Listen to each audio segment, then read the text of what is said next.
guys, it's your boy here, TJ, Tom Reisenthal, coming at you with some hot gaming content for the classic Gaming Boys review channel.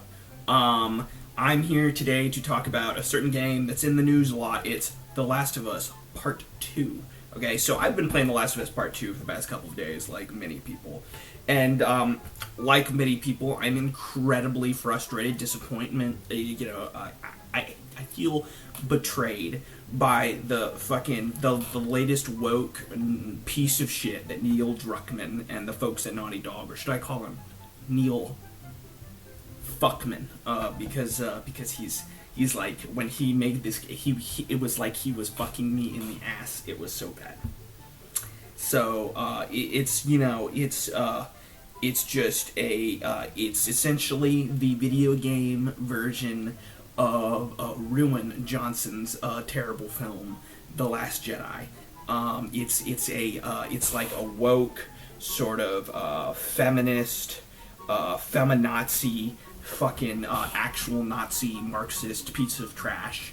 You know, what really frustrates me is they could have listened to the fans and made a movie that was like Logan or Joker or like Inception, three great Christopher Nolan movies who are like essentially the greatest movies of all time. They could have brought in Christopher Nolan to make the game. I'm sure he would have been happy to do that.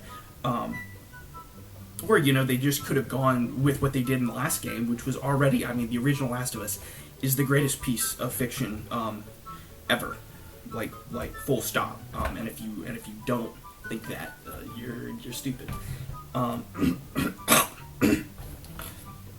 But instead, we got the terrible shit we did, where, my favorite character of all time, the person who, I try to be most like in my life, the person who I model myself on, Joel, is beaten to death by this, incredibly muscular, disgusting-looking, woman with a baseball bat. And that's essentially what Neil Fuckman did with me, except he lubed up that baseball bat and he shoved it right up my ass. First of all, just to the whole Abbey character, women can't be that muscular. It's impossible for them. So that's how you know it's propaganda, when they're doing things that are so ascientific. Women cannot be that muscular. So that was the first thing. I was like, okay. And the second thing, it ruins Joel's character, because Joel would never trust a woman at all. He would never listen to what if a woman told him to do something, he'd be like, no, I won't do that, because Joel is my personal hero. But really, I can go on and on about this game, and there's so many great YouTube channels like Nostalgia Critic and Angry Joe who will go in depth into the story of this game and probably take it apart better than I can. But I think what I can do, since I'm a great YouTuber and I'm great at coming up with video ideas, is I can come up with some story ideas that would really improve this game.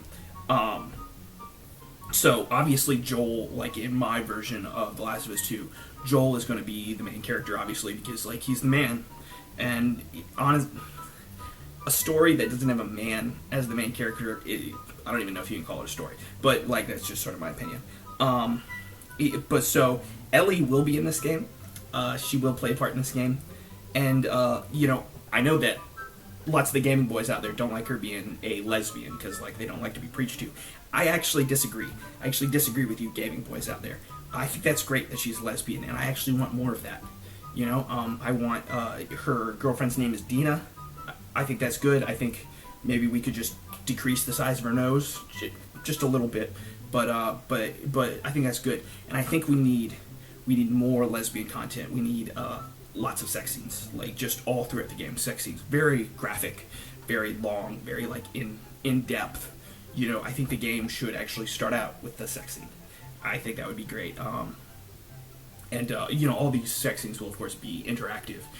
You can choose the different positions, and of course you can use the touchpad. On the DualShock 4. It's about time found a use for that touchpad.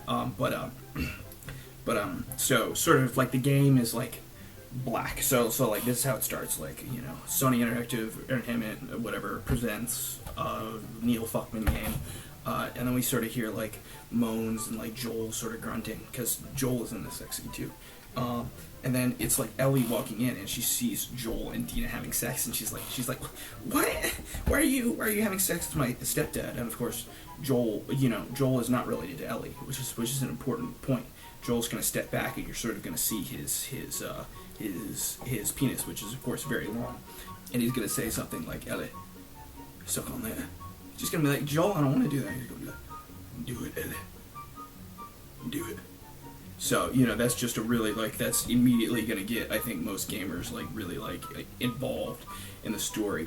And essentially, what I think should happen is, for, the first 10 hours or so, because this is going to be, a long game, probably, 300 hours or so. So, for the first 10 hours, it should just be Joel building his harem of women, of which Ellie and Dina are just two of, the many sort of exotic women that lie in his harem, and you can sort of go around and you can have sex with all of them.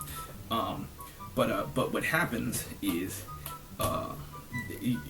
Ellie gets kidnapped with a couple of your other sex slaves, whatever you want to call them, and they get taken down to California, and the villains, the people who take them, are the terrorist group MS-13. Okay, so they've come over the border from Mexico, and they're essentially, and they're stealing Joel's women. So Joel is a great hero, and he has to go rescue them, and of course he does. At the end of the game, he kicks all of MS-13 and actually all of the infected, back to Mexico, and he builds a wall across the border, and he says, illegal immigration is just infecting America in a totally different way. The cordyceps that's infecting people, but illegal immigration that is infecting America just as a whole. So just think about how much better of a game that would have been than the stupid woke piece of trash that we got. It actually really disappoints me that Neil Druckmann was like, oh, I have to make Hillary Clinton propaganda instead of making a game that the fans want to see, sort of like the one that I came up with. I'm pretty sure that game would have been the best-selling game of all time. I'm pretty sure it would have won Game of the Year award, Best Picture at the Oscars. If we got Christopher Nolan to direct the cutscenes, I'm sure it would have counted as a movie too, and it would have won Best Picture at the Oscars. I would, in my game that I came up with, that gets a 10 out of 10. The Last of Us Part 2, the one by Neil Fuckman and Ruin Johnson, and I know he's not even credited anywhere, but I know Rian Johnson had something to do with this. I just know it. Don't ask me how I know, but I just know it. I give that game a 0. Okay, so that's my video for today, but I sort of wanted to talk about the channel as a whole. I haven't been on this channel for the past couple of weeks, and I'm really glad to be back. I'm really glad that this channel is under new management. This channel is, of course, now under the management of one Skylar Sams, who's a way better person than Nick Ross. Skylar Sams is a great man. I've known him for years. He is one of my good friends.